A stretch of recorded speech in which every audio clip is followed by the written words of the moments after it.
प्यारे बच्चों, जैसा कि आप सभी को पता है कि बिहार बोर्ड ने ऑफिशियल मॉडल पेपर 2025 के लिए सभी सब्जेक्ट का जारी कर दिया है। तो अब हम लोग बारी बारी से सभी सब्जेक्ट का आंसर की देखेंगे। इससे पहले मैं आप सभी को फिजिक्स का ऑफिशियल मॉडल पेपर का आंसर की दे चुका हूं।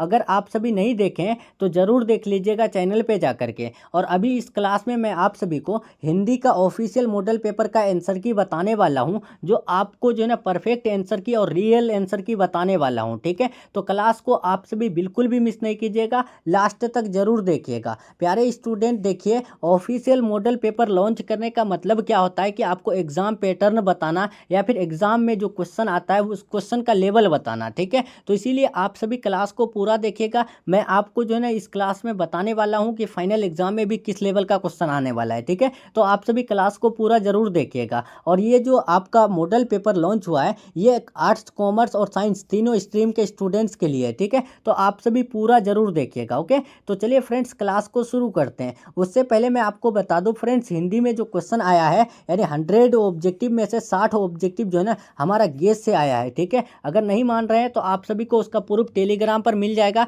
ठीक है, टेलीग्राम चैनल ज्वाइन कर लीजिएगा। मैं आपको कल जो है सभी सब्जेक्ट का प्रूफ बताने वाला हूँ कि मॉडल पेपर में हमारे द्वारा जो गेस क्वेश्चन था वो कितना आया है। ठीक है, तो देखिए, मॉडल पेपर में अगर हमारा क्वेश्चन आ जाता है तो समझ जाइए फाइनल एग्जाम में 100% आएगा। ठीक है, तो अगर आप सभी 100% लड़ने वाला गेस क्वेश्चन चाहते हैं तो आप सभी अभी इस नंबर में कॉल या मैसेज करके ले सकते हैं। ओके, चलिए फ्रेंड्स, हम लोग क्लास को फटाफट से शुरू करते हैं। देखिए, आपके स्क्रीन में पहला नंबर क्वेश्चन लेके चलते हैं। उससे पहले देख लीजिए, सेक्शन ए में टोटल जो है ना 100 क्वेश्चन आपको पूछे जाएंगे, 100 क्वेश्चन पूछे जाएंगे, जिसमें से आपको 50 प्रश्नों का उत्तर देना है। ओके ना, तो चलिए फटाफट से हम लोग देखते हैं। देखिए, आपके स्क्रीन में पहला क्वेश्चन आ चुका है। यहाँ पर पूछा गया है, दिल छोटा करना मुहावरे का अर्थ होता है। तो दिल छोटा करना मुहावरे का अर्थ होता है हतोत्साहित होना। ठीक है, एक का राइट आंसर ए हो जाएगा। दूसरा नंबर देखें, आंखों का तारा होना मुहावरे का अर्थ होता है।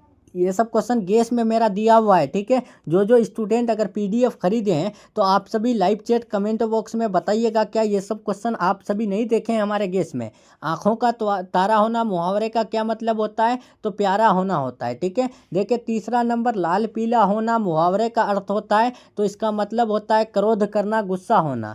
4 नंबर देखेंगे, गोद में सोने वाला के लिए एक शब्द होता है। जो गोद में सोता है तो उसके लिए एक शब्द क्या होता है? याद रखेंगे, अंकशाई होता है। ठीक है, राइट आंसर 4 का सी हो जाएगा। 5 नंबर देखेंगे, शिक्षा शब्द है। शिक्षा शब्द कौन सा लिंग है? पुल्लिंग, स्त्रीलिंग, उभयलिंग, इनमें से कोई नहीं। तो फ्रेंड्स याद रखेंगे, शिक्षा शब्द जो है स्त्रीलिंग है। ठीक है, राइट आंसर 5 का बी हो जाएगा। 6 नंबर देखेंगे, सभा शब्द है। सभा जो शब्द है ये कौन सा लिंग है? तो आप सभी याद रखेंगे, सभा शब्द जो है स्त्रीलिंग है। ठीक है, राइट आंसर 6 का बी हो जाएगा। 7 नंबर देखेंगे, परीक्षा शब्द है। परीक्षा शब्द क्या होता है? तो याद रखेंगे प्यारे स्टूडेंट, 7 का राइट आंसर जो ना ऑप्शन नंबर बी हो जाएगा। परीक्षा शब्द जो है पुल्लिंग है, सॉरी स्त्रीलिंग है। ठीक है, देखिए 8 नंबर, घी शब्द है। घी शब्द क्या है? तो आप सभी याद रखेंगे, घी जो है ना वो पुल्लिंग होता है। ठीक है, राइट आंसर 8 का ए हो जाएगा। जितने भी प्यारे स्टूडेंट चैनल से नए जुड़ रहे हैं, चैनल को सब्सक्राइब कर लेंगे और वीडियो पसंद आए तो वीडियो को लाइक करके शेयर कर देंगे।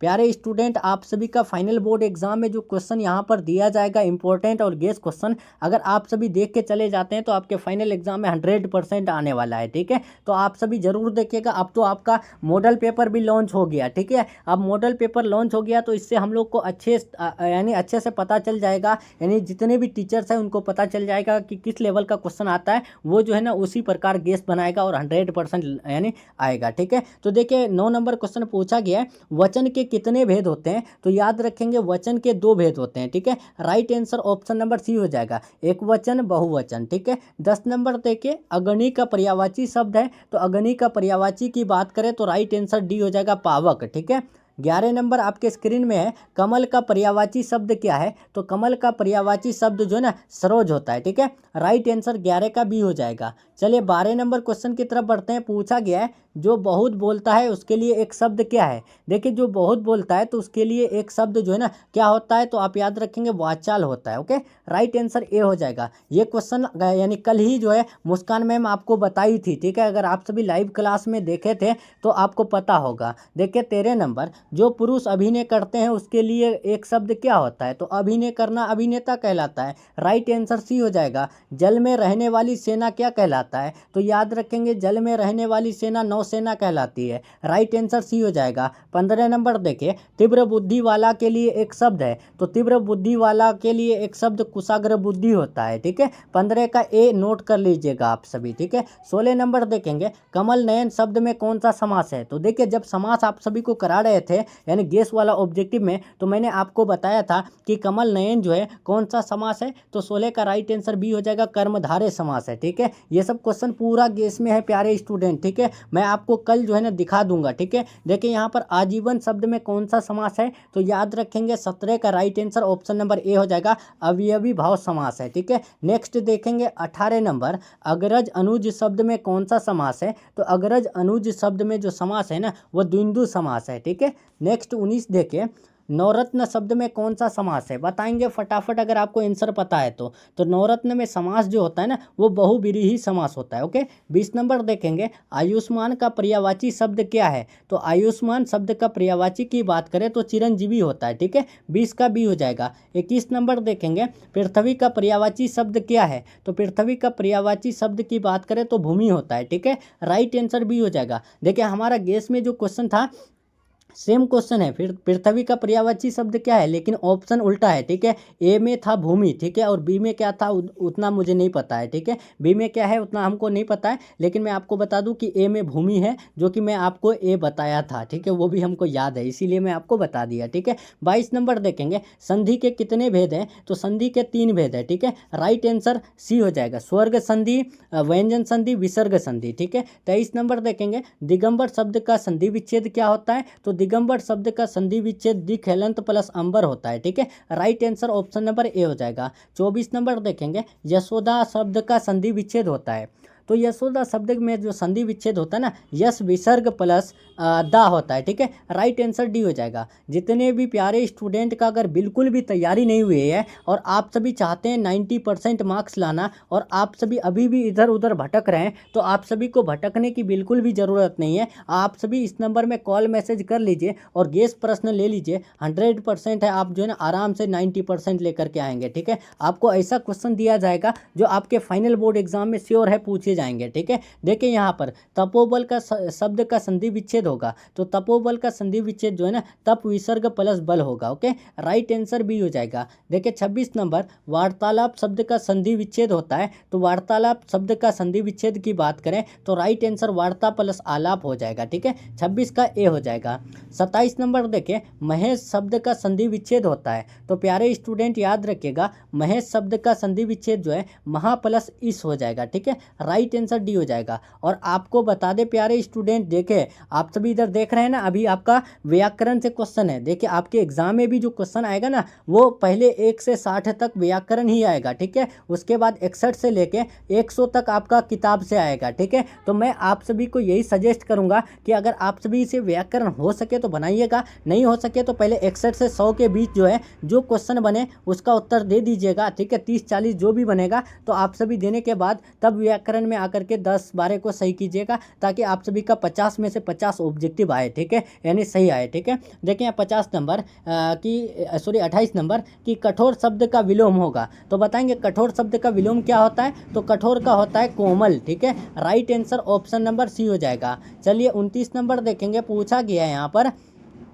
स्तुति शब्द का विलोम क्या होगा? स्तुति शब्द का विलोम पूछा है तो राइट आंसर बी हो जाएगा, निंदा। ओके, चलिए 30 नंबर पूछा गया है कि कनिष्ठ का शब्द का विलोम होगा, तो कनिष्ठ शब्द का विलोम किसको बोलते हैं? उल्टा शब्द को, तो ज्येष्ठ होगा। ठीक है, राइट आंसर 30 का भी हो जाएगा। 31 देखिए, अंतरंग शब्द का विलोम क्या होगा? तो अंतरंग शब्द का बहिरंग हो जाएगा। ठीक है, राइट आंसर 31 का ए हो जाएगा। 32 नंबर पूछा गया है तिमिर शब्द का विलोम क्या होगा? तो मैंने ये क्वेश्चन आपको बताया था कि तिमिर शब्द का विलोम जो है प्रकाश होता है। ठीक है, ऑब्जेक्टिव तो कोई भी लड़ा देगा प्यारे स्टूडेंट, लेकिन सब्जेक्टिव का आपको बहुत टेंशन है। तो सब्जेक्टिव जो है ना बिल्कुल भी टेंशन नहीं लेना है, आपको 100% लड़ने वाला मिलेगा, ठीक है। आप सभी कांटेक्ट कर लीजिएगा, आर्ट्स कॉमर्स साइंस सभी का जो है उपलब्ध है। देखिए यहाँ 33 नंबर, कृष्ण शब्द का विलोम क्या होगा? तो कृष्ण का जो है ना कोमल होता है, ठीक है, जो कि यहाँ पर नहीं है, लेकिन राइट आंसर बी हो जाएगा शुक्ल, ठीक है। कृष्ण शब्द का विलोम क्या होगा? शुक्ल होगा। 34 नंबर देखिए, विज्ञान शब्द में उपसर्ग होगा, तो विज्ञान में उपसर्ग पूछा है, इसीलिए राइट आंसर बी हो जाएगा वो हर्षी, ठीक है। देखिए यहाँ पर 35 नंबर, पुरातन शब्द में उपसर्ग है, तो पुरातन शब्द में उपसर्ग क्या हो जाएगा? पुर हो जाएगा, ठीक है। देखिए जल्दी में इसीलिए करा रहे हैं ताकि हिंदी में बहुत आसान क्वेश्चन पूछा गया है और आपका जो है ना समय वेस्ट बिल्कुल भी ना हो, ठीक है। देखिए 36 नंबर, आदिकाल शब्द में कौन उपसर्ग है? तो आदिकाल में जो उपसर्ग होता है ना, ऑप्शन नंबर ए हो जाएगा आदि, ठीक है। 37 नंबर देखिए, ममेरा शब्द में पढ़ते कौन हो जाएगा? तो ममेरा में हो जाएगा मामा प्लस एरा, तो राइट आंसर ए हो जाएगा एरा, ठीक है। इसमें पढ़ते क्या हो जाएगा? एरा। देखिए 38 नंबर, पढ़ाई में कौन सा पढ़ते हैं? तो पढ़ाई में हो जाएगा आई, ठीक है। राइट आंसर 38 का ए हो जाएगा। ये सब क्वेश्चन व्याकरण का पूरा सब जो है ना हमारे गेस से आया है, ठीक है। 38 यानी हम लोग कर चुके हैं, लेकिन 38 में से मैं आपको बता रहा हूँ 35 क्वेश्चन जो है ना हमारा गेस से आया है, ठीक है। देखिए अब यहाँ 39 नंबर, दिखावट शब्द में कौन पढ़ते हैं? तो याद रखेंगे आवट, ठीक है। चलिए यहाँ आप 40 नंबर देखेंगे, शास्त्र शब्द का विशेषण है। ये क्वेश्चन मैंने विशेषण में हमारे गेस में नहीं दिया है, ठीक है। तो देखेंगे शास्त्र शब्द का विशेषण जो है ना शास्त्रीय होता है, ओके, राइट आंसर भी हो जाएगा। 41 रंग शब्द का विशेषण क्या होगा? तो ये क्वेश्चन मैंने दिया है रंगीन, ठीक है। अब चलते हैं 42 नंबर, वेद शब्द का विशेषण क्या होगा? तो ये क्वेश्चन मैंने नहीं दिया है, तो आप सभी याद रखिएगा, वेद का हो जाएगा अवैध, ठीक है। राइट आंसर सी हो जाएगा। 43 देखेंगे, आचार्य शब्द में कौन सा संज्ञा है? बताएंगे आचार्य शब्द कौन सा संज्ञा है? तो व्यक्तिवाचक संज्ञा है, ठीक है। Right answer option number C हो जाएगा। 44 देखेंगे, चतुराई शब्द में कौन सा संज्ञा है? चतुराई में कौन सा संज्ञा है? तो ऑप्शन नंबर सी हो जाएगा भाववाचक संज्ञा, ठीक है। 45 नंबर, ये क्वेश्चन मेरा गेस से दिया गया है, गुच्छा शब्द कौन सा संज्ञा है? तो याद रखेंगे समूहवाचक संज्ञा है। और क्लास में भी मैंने आपको बताया था कि गुच्छा जो है ये किस में रहता है, यानी एक जगह मिला हुआ रहता है, समूह में रहता है। तो जो भी समूह में रहता है ना, तो वो समूहवाचक संज्ञा में आता है, ठीक है। जैसे कि अंगूर, अंगूर जो है एक गुच्छा वाला होता है, जो कि वो समूहवाचक में आता है, ठीक है। देखेंगे 46 नंबर, प वर्ण का उच्चारण स्थान क्या है? तो प वर्ण का उच्चारण स्थान की बात करें तो right answer option number C हो जाएगा ओष्ठ, ठीक है। 47 नंबर, द वर्ण का उच्चारण स्थान है, तो द वर्ण का उच्चारण स्थान तालु है, ठीक है। देखेंगे 48, क वर्ण का उच्चारण स्थान क्या है? तो क वर्ण का उच्चारण स्थान पूछा है, इसीलिए राइट आंसर 48 का जो है ना डी हो जाएगा क, ठीक है, कंठ। देखिए यहाँ पर 49 नंबर, कारक के कितने भेद होते हैं? तो कारक के 8 भेद होते हैं। देखेंगे 50 नंबर, पेड़ से पत्ते गिरते हैं किस कारक का उदाहरण है? तो पेड़ से पत्ता गिरता है, से है यहाँ पर, तो से किसका चिन्ह है? कर्ता का, कर्म का, करण का, अपादान का। तो याद रखेंगे ये करण का उदाहरण है, ठीक है। कर्ता ने कर्म को करण से, ये सब आप याद रखिएगा पूरा सब। देखिए 51 नंबर, करण कारक का चिन्ह होता है, तो करण का होता है से द्वारा, ठीक है। Right answer option number B हो जाएगा। देखिए यहाँ पर 52 नंबर, बालकृष्ण भट्ट द्वारा रचित पाठ का नाम क्या है? इनमें से कौन सा पाठ है जो यानी बालकृष्ण भट्ट द्वारा लिखा गया है? तो याद रखेंगे बातचीत, बातचीत जो है बालकृष्ण भट्ट के द्वारा रचित है, ठीक है। 52 हो गया हमारा। यहाँ 53 नंबर देखेंगे, सूबेदारनी किस शीर्षक की कहानी की पात्रा है? तो सूबेदारनी जो है ये यानी उसने कहा था कहानी की पात्रा है, ठीक है। राइट आंसर सी हो जाएगा। 54 नंबर देखेंगे, उसने कहा था किस प्रकार की कहानी है? तो ये क्वेश्चन मैंने आपको एक बार नहीं, जितने भी हिंदी क्लास दिए हैं ना, तो उसमें हम आपको बार बार बताएं, जितने भी हिंदी क्लास दिए हैं अब तक, तो ये क्वेश्चन मैंने आपको ऐड करके यहाँ पर बताया भी था कि ये क्वेश्चन जो है ना आपके मॉडल पेपर में सबसे ज़्यादा पूछा गया है। तो इसीलिए देखिए अभी यहीं पर आप सभी को ये क्वेश्चन मॉडल पेपर में देखने को मिल ही गया है, ठीक है। तो देखिए यहाँ पर उसने कहा था किस प्रकार की कहानी है, तो ये कर्म प्रधान कहानी है, ठीक है। यहाँ पर कर्म होगा, ठीक है। जो भी बिहार बोर्ड का जो टाइपिस्ट होंगे, मॉडल पेपर जो टाइपिस्ट टाइप किए थे, तो वो गलत कर दिए थे, ठीक है। तो 54 का डी हो जाएगा। 55 नंबर देखिए आपके स्क्रीन में है, पूछा गया है रामधारी सिन्हा दिनकर की रचना निम्न में से कौन है? इनमें से कौन सी रचना है जो रामधारी सिन्हा दिनकर के द्वारा रचित है? तो याद रखेंगे अर्धनारीश्वर। ओके, राइट आंसर 55 का बी हो जाएगा। 56 नंबर देखेंगे, पूछा गया है रामधारी सिन्हा दिनकर का जन्म स्थान कहाँ है? रामधारी सिन्हा दिनकर जो है कहाँ पैदा हुए हैं? तो याद रखिएगा सिमरिया बेगूसराय बिहार में। ठीक है, ये भी क्वेश्चन मैंने आपको बताया था बार बार। ठीक है, देखिए 57 नंबर, रामधारी सिन्हा दिनकर किस युग के कवि थे? तो फ्रेंड्स याद रखेंगे रामधारी सिन्हा दिनकर जो है ना छायावादोत्तर युग के कवि थे। ठीक है, राइट आंसर डी हो जाएगा। 58 नंबर देखिए, निम्न में से किस शीर्षक कहानी में गैंग्रीन का उल्लेख है? तो मैंने ये क्वेश्चन बार बार बताया था कि गैंग्रीन एक बीमारी है जो जिसका ऑपरेशन करके कौन आए थे? महेश्वर आए थे। महेश्वर जो कि मालती के पति थे। तो ये कौन से कहानी से जुड़ा हुआ है? तो याद रखेंगे रोज कहानी से जुड़ा हुआ है। ठीक है, राइट आंसर डी हो जाएगा। 59 नंबर देखेंगे, रोज शीर्षक कहानी की नायिका कौन है? तो रोज कहानी की नायिका मालती है। ठीक है, राइट आंसर 59 का बी हो जाएगा। 60 नंबर देखे, 60 नंबर, अज्ञे के पिता का नाम क्या था? देखिए यहाँ पर अज्ञे के पिता का नाम पूछा है, तो राइट आंसर ध्यान रखिएगा डॉक्टर हीरानंद शास्त्री जी थे। ठीक है, राइट आंसर बी हो जाएगा। 61 देखिए, भगत सिंह की रचना निम्न में से कौन है? इनमें से कौन सी रचना है जो भगत सिंह के द्वारा लिखा गया है? तो याद रखेंगे इसका राइट आंसर ए हो जाएगा, एक लेख और एक पत्र। ठीक है, चलिए यहाँ पर 62 नंबर देखेंगे, चौर कैसे ताल है? तो चौर जो ताल है आप सभी याद रखिएगा एक उथले ताल है। ठीक है, 62 का ए हो जाएगा। 63 नंबर देखिए, बिस्नी किस कहानी की पात्रा है? बताएंगे बिस्नी जो है कौन से एकांकी की पात्रा है? क्या आषाढ़ का एक दिन, आधे अधूरे, या फिर सिपाही की माँ, लहरों की राजहंस? तो आप सभी याद रखेंगे सिपाही की माँ जो शीर्षक का एकांकी है इसकी पात्रा कौन है? बिस्नी है। ठीक है, और 64 नंबर देखेंगे, ओ सदा नीरा शीर्षक निबंध के निबंधकार कौन है? तो ओ सदा नीरा के जो निबंधकार है वो है जगदीश चंद्र माथुर जी। ठीक है,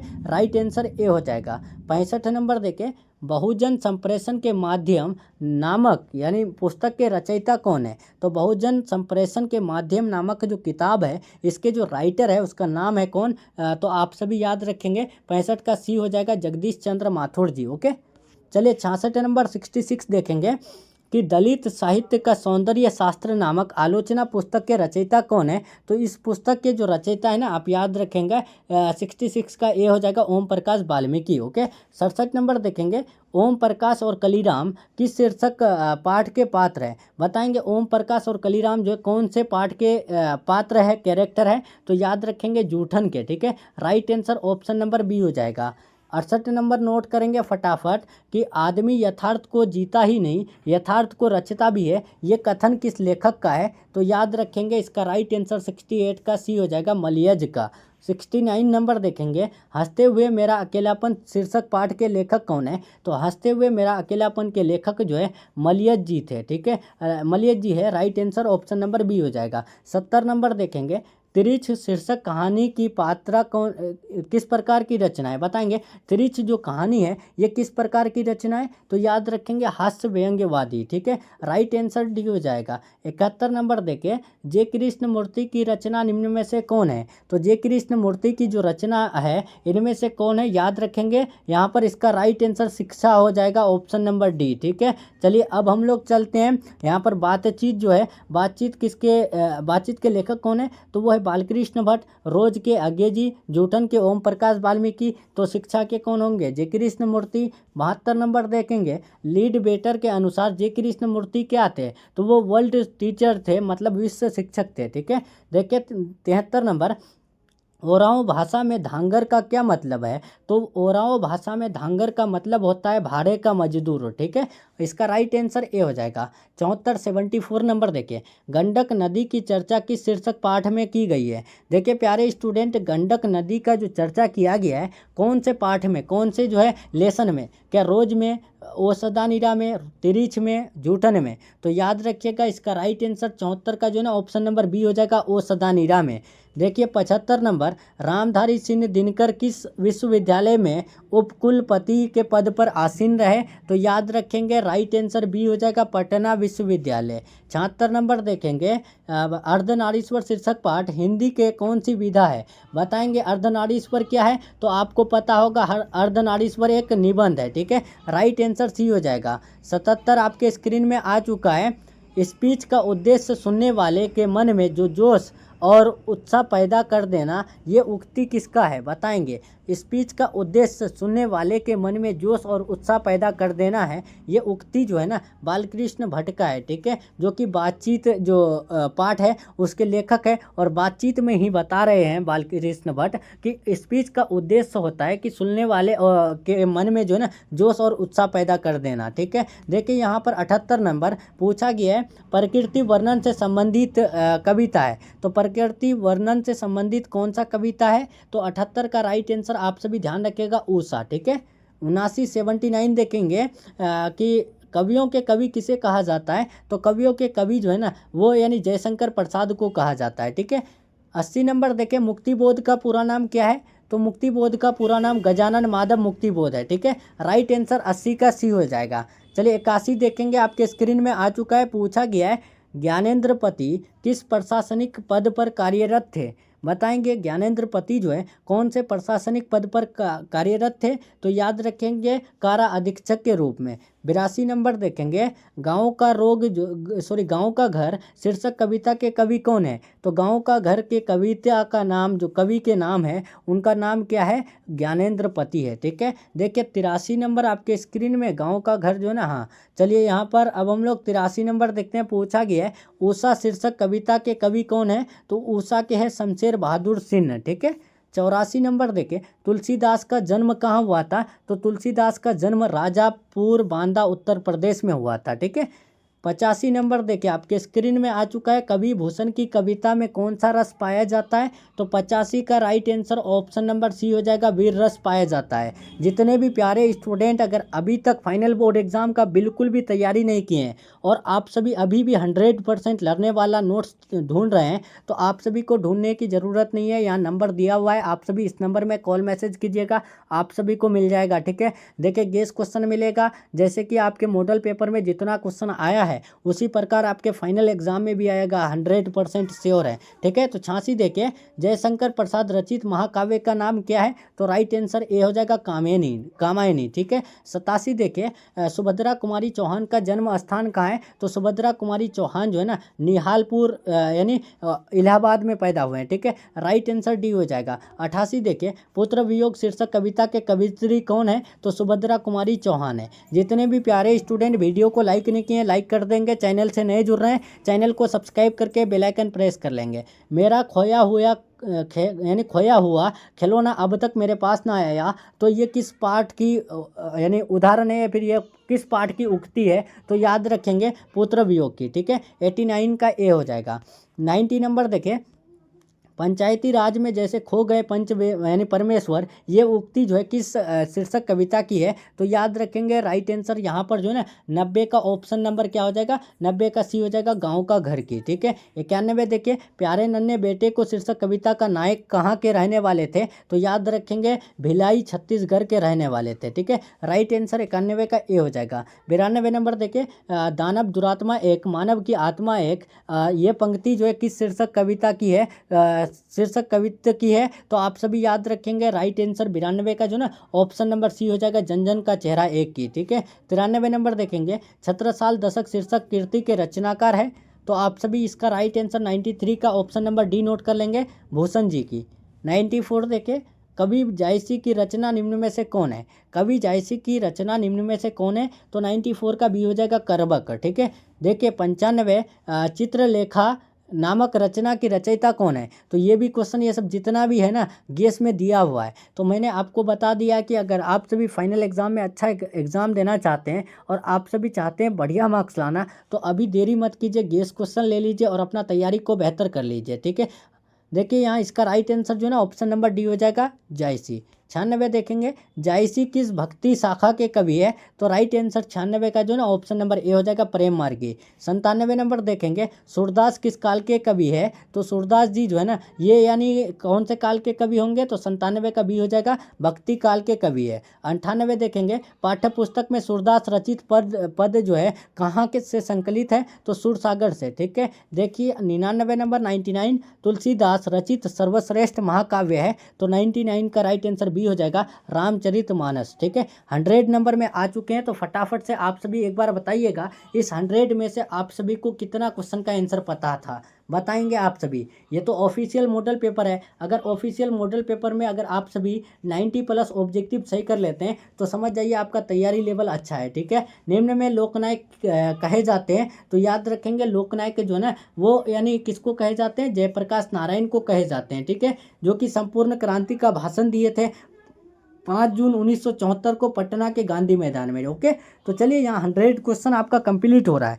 अब हम लोग चलते हैं सब्जेक्टिव क्वेश्चन। देखें, सब्जेक्टिव क्वेश्चन में निबंध दिया गया है, मेरे प्रिय रचनाकार, छात्र जीवन, हमारे त्योहार, प्राकृतिक जो है संसाधन, मोबाइल यानी आधुनिक यंत्र, मानव, प्रदूषण एक विकट जो है समस्या, ये सब आपका दिया गया है। ठीक है, और उसके बाद व्याख्या करने के लिए ये सब दिया गया है। ठीक है, ये सब पूरा है, ये सब आपको आप जो है ना जितना भी आपका जो भी सब्जेक्ट है तो आप सभी उसका मॉडल पेपर जो है टेलीग्राम से डाउनलोड कर सकते हैं। मॉडल पेपर टेलीग्राम पर मैं आपको जो है ना सबसे पहले ही दे चुका हूँ। ठीक है, तो आप सभी अभी टेलीग्राम चैनल ज्वाइन कर लीजिए, लिंक डिस्क्रिप्शन बॉक्स में दिया हुआ है। ठीक है, तो चलिए फ्रेंड्स, मिलते हैं हम लोग नेक्स्ट क्लास में नेक्स्ट टॉपिक के साथ। तब तक के लिए आपका क्लास जो है यहीं तक रहने वाला है। अगर आप सभी 100% लर्ने वाला नोट्स PDF चाहते हैं तो इस नंबर में कॉल मैसेज करके ले सकते हैं। ओके, तो चलिए मिलते हैं नेक्स्ट क्लास में। Take care, thanks for watching.